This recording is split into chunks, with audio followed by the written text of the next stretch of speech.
ಎಲ್ಲರಿಗೂ ನಮಸ್ಕಾರ.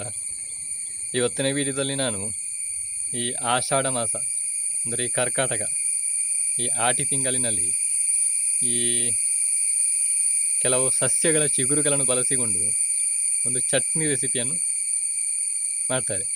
ಅದನ್ನು ಈ ತುಳುವಿನಲ್ಲಿ ಫಲಾದ್ಯ ಅಂತ ಹೇಳ್ತಾರೆ. ಈ ರೆಸಿಪಿಯನ್ನು ನಾನು ನಿಮ್ಮ ಮುಂದೆ ಇವತ್ತು ತೋರಿಸಿಕೊಡ್ಲಿಕ್ಕಿದ್ದೇನೆ. ಅಂದರೆ ಈ ಆಷಾಢ ಮಾಸ, ಈ ಕರ್ಕಾಟಕ, ಇದು ನಮಗೆ ಈ ವಿಪರೀತವಾಗಿ ಮಳೆ ಇರುವಂಥ ಕಾಲ. ಈ ಸಮಯದಲ್ಲಿ ಈ ರೋಗ ರುಜಿನಗಳನ್ನು ತಡೆಗಟ್ಟಲು ನಾವು ಈ ವಿವಿಧ ಸಸ್ಯಗಳ ಚಿಗುರುಗಳನ್ನು ಬಳಸಿಕೊಂಡು ಮಾಡುವಂತಹ ಈ ಫಲಾದ್ಯ ಅಂದರೆ ಈ ಚಟ್ನಿ ರೆಸಿಪಿ ಎಲ್ಲ ನಮಗೆ ಶರೀರಕ್ಕೆ ಈ ರೋಗ ನಿರೋಧಕ ಶಕ್ತಿಯನ್ನು ಉಂಟು ಮಾಡ್ತದೆ. ಅದೇ ರೀತಿ ನಾವು ಈ ಮಳೆಗಾಲದಲ್ಲಿ ನೋಡಿ ಈ ಕೆಸುವಿನ ಎಲೆಯಿಂದ ಪತ್ರೊಡೆ ಮತ್ತು ಅದರಿಂದ ಚಟ್ನಿ ಸಾಂಬಾರು ಕೂಡ ಮಾಡ್ತೇವೆ. ಇದು ಕೂಡ ಹಾಗೆ ನಮ್ಮ ಆ ಋತುಮಾನದಲ್ಲಿ ನಮ್ಮ ಶರೀರಕ್ಕೆ ಒಂದು ರೋಗ ನಿರೋಧಕ ಶಕ್ತಿಯನ್ನು ಉಂಟು ಮಾಡಲಿಕ್ಕೆ ಅನುಕೂಲವಾಗಿರುವಂಥ ಒಂದು ಅಂಶಗಳು ಈ ಸಸ್ಯಗಳಲ್ಲಿದೆ.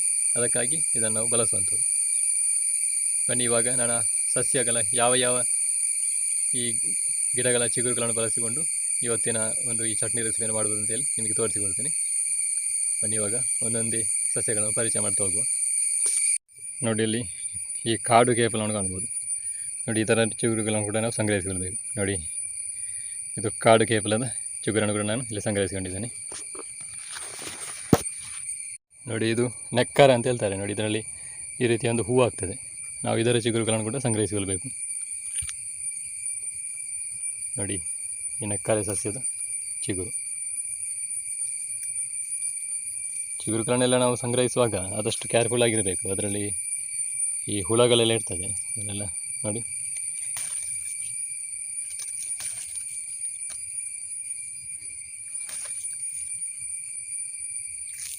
ನೋಡಿ, ಇದೊಂದು ಬಳ್ಳಿ. ನೋಡಿ, ಇದಕ್ಕೆ ಎಂಜೂರು ಬಳ್ಳಿ ಅಂತ ಹೇಳ್ತಾರೆ. ಈ ಬಳ್ಳಿ ನಿಮಗೆ ಈಗ ಇದರಲ್ಲಿ ಸಪುರದಿದೆ. ಇದು ತುಂಬ ದಪ್ಪಾಗಿ ಬೆಳೀತದೆ. ನೋಡಿ, ಇದರಿಂದ ಈ ಬುಟ್ಟಿ ಎಲ್ಲ ಮಾಡಲಿಕ್ಕೆ ಆಗ್ತದೆ. ಈ ಅನ್ನ ಬಸಿಯುವಂಥ ಸಾಧನ, ಇದನ್ನೆಲ್ಲ ಮಾಡಲಿಕ್ಕೆ ಆಗ್ತದೆ. ಇದರ ಚಿಗುರುಗಳು ಕೂಡ ನಮಗೆ ತಂಬುಳಿ ಚಟ್ನಿಗೆ ಹಾಕ್ಲಿಕ್ಕೆ ಉಂಟು. ಇದರ ಚಿಗುರುಗಳನ್ನು ಕೂಡ ಸಂಗ್ರಹಿಸಿಕೊಳ್ಬೇಕು.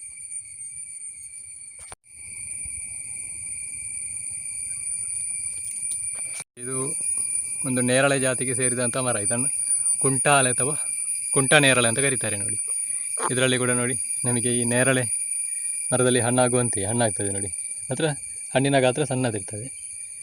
ನೋಡಿ, ಇದನ್ನು ತಿಂದರೆ ಮಕ್ಕಳೆಲ್ಲ ಮೊದಲು ನಾವು ಸಣ್ಣದಿರುವಾಗಲೇ ಇದನ್ನು ತಿಂತಿದ್ದೆವು. ಇನ್ನು ತಿಂದಾಗ ಬಾಯಿ ನಮಗೆ ನಾಳೆಗೆಲ್ಲ ನೇರಳೆ ಆಗ್ತದೆ. ನೋಡಿ, ಇದು ಕೂಡ ಒಂದು ನೇರಳೆ ಜಾತಿಗೆ ಸೇರಿದಂಥ ಒಂದು ಮರ. ಇದು ಕುಂಟ ನೇರಳೆ ಅಂತ ಕರೀತಾರೆ. ಇದರ ಚಿಗುರುಗಳನ್ನು ಕೂಡ ನಾವು ಚಟ್ನಿಗೆ ಬಳಸ್ತೇವೆ. ನೋಡಿ, ಇದು ಕೂಡ ಒಂದು ಬಳ್ಳಿ ಸಸ್ಯ. ನೋಡಿ, ಮಾದೇರು ಬಳ್ಳಿ ಅಂತ ಕರೀತಾರೆ ಇದನ್ನು. ಇದರ ಚಿಗುರುಗೆ ಸಿಕ್ಕಿದರೆ ಇದನ್ನು ಕೂಡ ನಾವು ಚಟ್ನಿಗೆ ಬಳಸಬಹುದು. ಮಾದೇರು ಬಳ್ಳಿ. ನೋಡಿ, ಇದು ಚೇರೆ ಮರ. ನೋಡಿ, ಈ ಚೇರೆ ಮರದ ಕೂಡ ನಿಮಗೆ ಎಲೆಯ ಚಿಗುರಿದ್ದರೆ ಬಳಸಿಕೊಳ್ಬೋದು. ದೊಡ್ಡ ಎಲೆಯನ್ನು ಹಾಕಬೇಡಿ, ಇದರ ಸಣ್ಣ ಚಿಗುರಿದ್ದರೆ ಬಳಸ್ಬೋದು.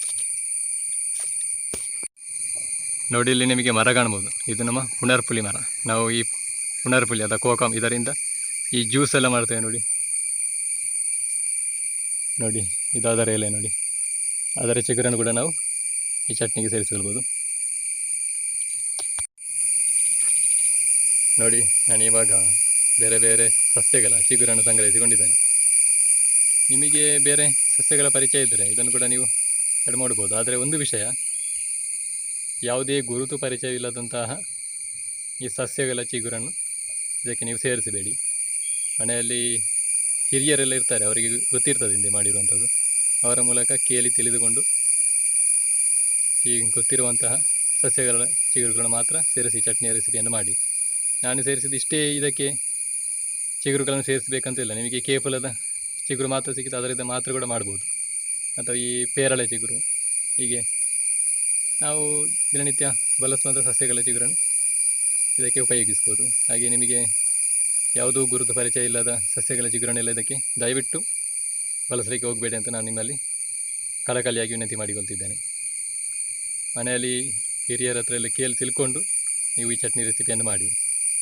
ನಿಮಗೆ ಸಾಮಾನ್ಯವಾಗಿ ಹೆಚ್ಚಿನವರಿಗೆಲ್ಲ ಈ ಕೇಪುಲು ಮತ್ತು ಈ ನೆಕ್ಕರೆ ಇದರದೆಲ್ಲ ಸಸ್ಯಗಳ ಪರಿಚಯ ಇರ್ತದೆ. ಹಾಗಾಗಿ ನಿಮಗೆ ಯಾವುದರದೆಲ್ಲ ಸರಿಯಾಗಿ ಗುರುತು ಪರಿಚಯ ಉಂಟು ಆ ಚಿಗುರುಗಳನ್ನು ಮಾತ್ರ ನೀವು ಬಳಸಿಕೊಂಡು ಕೂಡ ಈ ಚಟ್ನಿ ರೆಸಿಪಿಯನ್ನು ಮಾಡ್ಬೋದು. ಹಾಗೆ ಇದಕ್ಕೆ ನೀವು ಮತ್ತು ಈ ಗೇರು ಮರದ ಎಲೆಯ ಚಿಗುರು ಬರ್ತದೆ, ಅದನ್ನು ಕೂಡ ಆ್ಯಡ್ ಮಾಡ್ಬೋದು.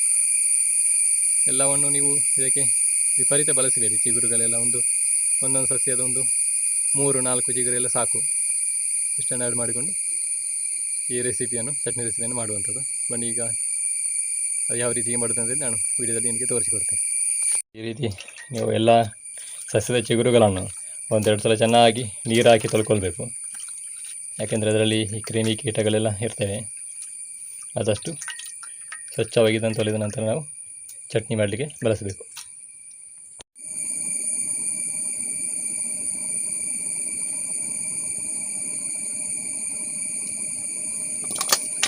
ನೋಡಿ, ಇವಾಗ ನಾನೊಂದು ಬಾಳೆಹಣ್ಣು ಒಲೆ ಮೇಲೆ ಇಡ್ತಿದ್ದೇನೆ.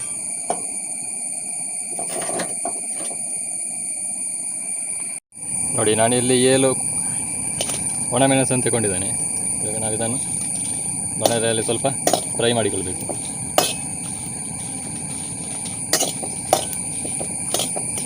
ಅದೇ ರೀತಿ 1 ಟೀ ಸ್ಪೂನ್ ಆಗುವಷ್ಟು ಕೊತ್ತಂಬರಿ,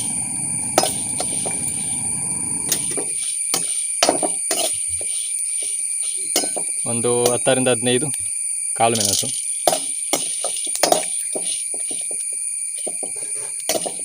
ಒಂದು ಅರ್ಧ ಟೀ ಸ್ಪೂನ್ ಆಗುವಷ್ಟು ಜೀರಿಗೆ,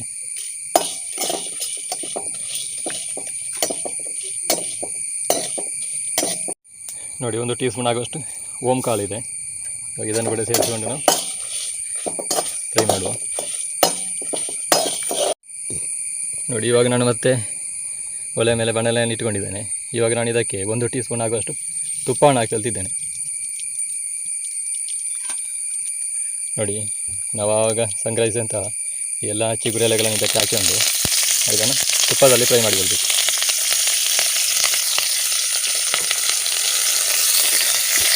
ತುಪ್ಪ ಅಥವಾ ತೆಂಗಿನ ಎಣ್ಣೆ, ಇದು ಎರಡರಲ್ಲಿ ಯಾವುದನ್ನು ಕೂಡ ಬಳಸ್ಬೋದು. ಇದಕ್ಕೆ ಬೇರೆ ಅಡುಗೆ ಎಣ್ಣೆ ಬೇಡ.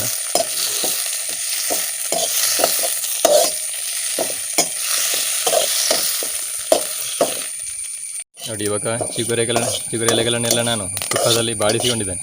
ಇದಿಷ್ಟಾದರೆ ಸಾಕು. ಈಗ ನಾವು ರೋಸ್ಟ್ ಆಗುವವರೆಗೆ ಫ್ರೈ ಮಾಡುವ ಅವಶ್ಯಕತೆ ಇಲ್ಲ. ಇವಾಗ ನಾನು ಈ ಫ್ರೈ ಮಾಡಿದಂಥ ಎಲ್ಲ ವಸ್ತುಗಳನ್ನು ಮಿಕ್ಸಿ ಜಾರ್ ಒಳಗಡೆ ಹಾಕಿರ್ತಿದ್ದೇನೆ.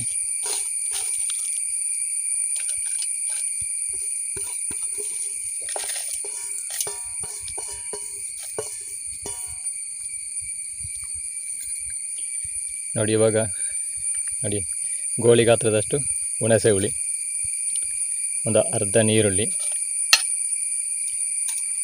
ಚಿಟಿಕೆ ಅರಶಿನ,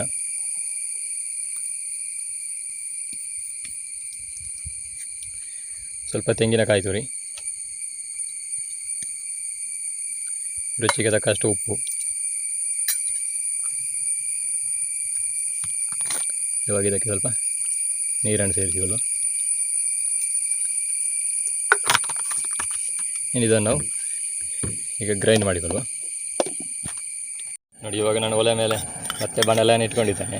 ಇವಾಗ 1 ಟೀ ಸ್ಪೂನ್ ಆಗುವಷ್ಟು ತುಪ್ಪವನ್ನು ಇದಕ್ಕೆ ಹಾಕಿಳ್ತಿದ್ದೇನೆ. ಇವಾಗ ಇದಕ್ಕೆ ನಾವೊಂದು ಒಗ್ಗರಣೆಯನ್ನು ಮಾಡುವ.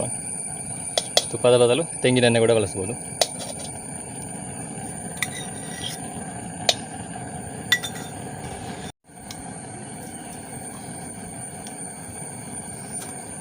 ನೋಡಿ, ಇವಾಗ ತುಪ್ಪ ಬಿಸಿಯಾಗಿದೆ. ಇವಾಗ 1 ಟೀ ಸ್ಪೂನ್ ಆಗುವಷ್ಟು ಸಾಸಿವೆ ಚೆಲ್ತಿದ್ದೇನೆ. ನೋಡಿ, ಇವಾಗ ಸಾಸಿವೆ ಎಲ್ಲ ಸಿಡಿತಾ ಉಂಟು. ಇವಾಗ 2 ಜಜ್ಜಿದ ಬೆಳ್ಳುಳ್ಳಿಯನ್ನು ಹಾಕಿಕೊಂಡೆ. ಅದೇ ರೀತಿ 1 ಹೆಸರು ಕರಿಬೇವಿನ ಸೊಪ್ಪು.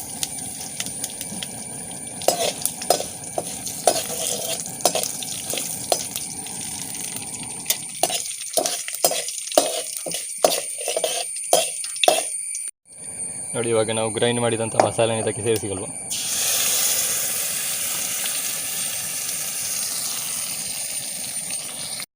ನೋಡಿ, ಇವಾಗ ಮಸಾಲೆಯನ್ನು ಸೇರಿಸಿಕೊಂಡಿದ್ದೇನೆ. ಇವಾಗ ಅದಕ್ಕೆ ಸ್ವಲ್ಪ ನೀರನ್ನು ಸೇರಿಸಿಕೊಳ್ಳುವ. ಇನ್ನು ನಾವು ಇದನ್ನು ಚೆನ್ನಾಗಿ ಕುದಿಸಿಕೊಳ್ಬೇಕು ಒಂದು 5 ನಿಮಿಷ.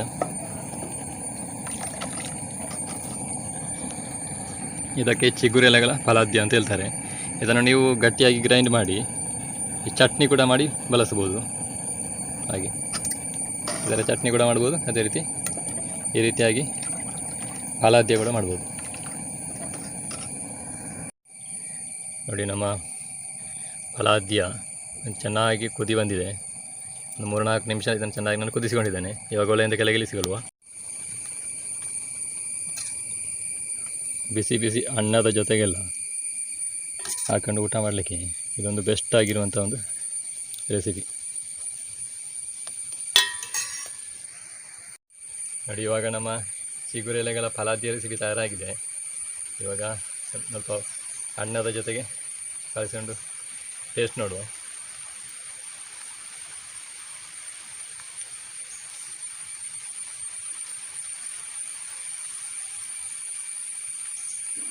ಸೂಪರ್ ಆಗಿದೆ. ಈ ಮಳೆಗಾಲದಲ್ಲೆಲ್ಲ ಈ ಬಿಸಿ ಬಿಸಿಯಾಗಿ ಅನ್ನದ ಜೊತೆಗೆ ಕಲಸಿಕೊಂಡು ಊಟ ಮಾಡಲಿಕ್ಕೆ ಒಂದು ಬೆಸ್ಟ್ ಆಗಿರುವಂಥ ಒಂದು. ನೋಡಿದ್ರಲ್ಲ, ವಿವಿಧ ರೀತಿಯ ಈ ಚಿಗುರು ಎಲೆಗಳನ್ನು ಬಳಸಿಕೊಂಡು ಮತ್ತು ಅದರ ಜೊತೆಗೆ ಈ ಓಂಕಾರನ್ನು ಸೇರಿಸಿಕೊಂಡು ಒಂದು ಫಲಾದ್ಯ ರೆಸಿಪಿಯನ್ನು ಈ ಆಷಾಢ ಮಾಸದಲ್ಲಿ ಮಾಡುವಂಥ ಒಂದು ರೆಸಿಪಿಯನ್ನು ಯಾವ ರೀತಿಯಾಗಿ ಮಾಡ್ಬೋದು ಅಂತೇಳಿ. ನಿಮಗೆ ವಿಡಿಯೋ ಇಷ್ಟ ಆಗಿದ್ದರೆ ವಿಡಿಯೋ ಒಂದು ಲೈಕ್ ಮಾಡಿ, ಶೇರ್ ಮಾಡಿ, ನಿಮ್ಮ ಅನಿಸಿಕೆ ಅಭಿಪ್ರಾಯ ಏನಾದರೂ ಕಮೆಂಟ್ ಮಾಡಿ ಅಂತ ಹೇಳಿದ ಇವತ್ತಿನ ವಿಡಿಯೋ ನಾನು ಇಲ್ಲಿಗೆ ಕೊನೆಗೊಳಿಸಿದ್ದೇನೆ. ಮುಂದೆ ಇದೇ ರೀತಿಯ ರೆಸಿಪಿ ವಿಡಿಯೋದೊಂದಿಗೆ ನಿಮ್ಮೆಲ್ಲರನ್ನು ಭೇಟಿ ಮಾಡುತ್ತೇನೆ ಅಂತ ಹೇಳಿದ ಅಲ್ಲಿಯವರೆಗೆಲ್ಲರಿಗೂ ನಮಸ್ಕಾರ.